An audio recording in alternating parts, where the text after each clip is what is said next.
আপোনালোকে বহুতে কমেণ্টৰ জৰিয়তে সুধি আছে যে আগন্তুক যি জুলাইত এতিয়া বিধানসভা বাজেট অধিৱেশন অনুষ্ঠিত হ'বলৈ গৈ আছে মাননীয় মুখ্যমন্ত্ৰী মহোদয়ে ইতিমধ্যে জনাইছে যে প্ৰায় 21 দিনীয়াকৈ বিধানসভা বাজেট অধিৱেশন অনুষ্ঠিত হ'ব। তো এতিয়া কথাটো হ'ল কি, অংগনবাদী কৰ্মী সহায়িকাসকলৰ যি এককালীন দিবম বুলি কৈছিলে, তেওঁলোকক দিয়া হ'ব বুলি কৈছিলে, তো প্ৰকৃততে কেতিয়ালৈ দিব? এই বাজেটত তেওঁলোকৰ বাবে ভাল খবৰ ওলাবনে? তো কি হ'ব, মাননীয় মুখ্যমন্ত্ৰী মহোদয়ে কি ক'লে বা কি হ'ব নহ'ব, আগন্তুক যি বাজেট অধিৱেশন হ'বলৈ গৈ আছে তাত আপোনালোকৰ বাবে ভাল খবৰ ওলাবনে? তো আজি এই ভিডিঅ'ৰ জৰিয়তে আপোনালোকক জনাবলৈ গৈ আছোঁ। ভিডিঅ'টো বহুত বেছি দীঘলীয়া নহয়। আপোনালোকে ভিডিঅ'টো শেষৰলৈকে চাই আপোনালোকৰ মন্তব্য কমেণ্টৰ জৰিয়তে জনাব।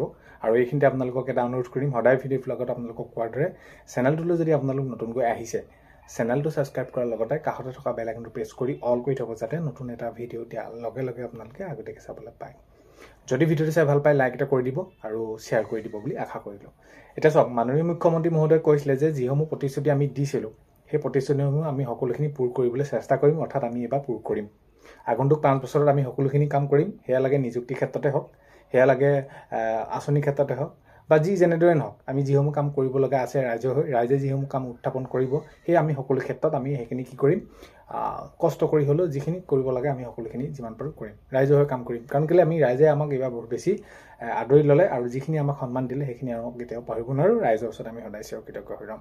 এতিয়া আগন্তুক যি 6 জুলাইৰ পৰা সেইখিনি বাজেট অধিৱেশন অনুষ্ঠিত হ'বলৈ গৈ আছে, সেই 6 জুলাইত এই পৰা যিখিনি বাজেট অধিৱেশন হ'ব 21 দিনীয়াকৈ, তাতে এই অংগনবাদী কৰ্মী সহায়িকাসকলৰ এককালীন যি বিষয়টো উত্থাপন হ'বনে বা তেওঁলোকক সেইখিনি দিয়া হ'বনে? এতিয়া চাওক, কেবিনেটত এইসমূহ সিদ্ধান্ত গ্ৰহণ কৰিলে আৰু যিহেতু আপোনালোকে গম পায় বাজেট অধিৱেশন সেয়াই, সেইখিনি মাননীয় মুখ্যমন্ত্ৰী মহোদয়ে জনাই যে 21 দিনীয়াকৈ হ'ব। এতিয়া কথাটো হ'ল কি, এই অংগনবাদী কৰ্মী সহায়িকাসকলে তেওঁলোকে যিটো মাননী বৃদ্ধি দাবী কৰিছিলে, আপোনালোকৰ সেইখিনি মাননী বৃদ্ধি দাবী কৰাৰ পাছত সেইখিনি সামান্যতম হ'লেও আপোনালোকৰ পৰা বৃদ্ধি কৰিলে, অৰ্থাৎ কৰিম বুলি ক'লত কৰিলে, কিন্তু যিটো নেকি বৃদ্ধি কৰিলে সেইটোৱে কেতিয়াও সমস্যা সমাধান নহয়। তথাপিতো আগন্তুক সময়ত যাতে এই বিষয়টো যাতে উত্থাপন হয় বা এই মাননী বৃদ্ধি বিষয়টো যাতে আপোনালোকৰ হৈ কৰে, সেইটোৱে আমি ভাবিম বা সেইখিনি আমি কৰিব লাগে বুলি ক'ম। কথাটো হ'ল কি, এতিয়া আপোনালোকৰ যি এককালীনটো কথা নিশ্চয় এই যি বিধানসভা বাজেট অধিৱেশনত আপোনালোকৰ বাবে সেইখিনি ভাল খবৰ ওলাব।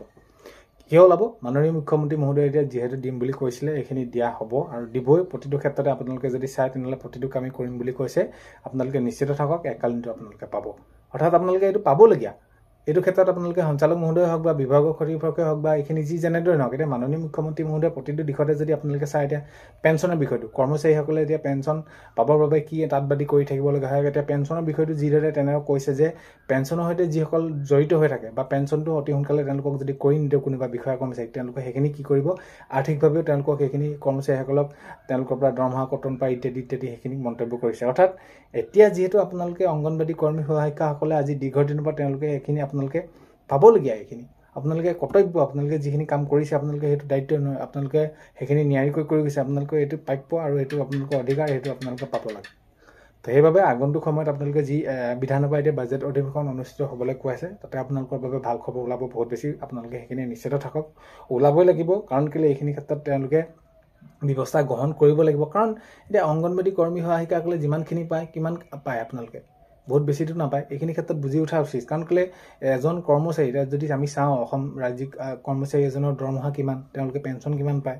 এতিয়া অফিচত যিসকলে আধাৰত তেওঁলোকে সেইখিনি কি হৈছে আৱশ্যক গ্ৰহণ কৰিছে, তেওঁলোকৰ পেঞ্চনৰ কথাটো আমি ক'বই নালাগে কিমানখিনি পায়। তো এই বিষয়টো সঁচাকৈ গভীৰভাৱে লৈ আগন্তুক সময়ত কাৰ্যকৰী কৰিব লাগে বা কৰিব। এইখিনি ক্ষেত্ৰত আপোনালোকে নিশ্চিন্ত থাকক, মুঠৰ ওপৰত আপোনালোকে এককালীনটো পাব লাগে, সোনকালে পাব।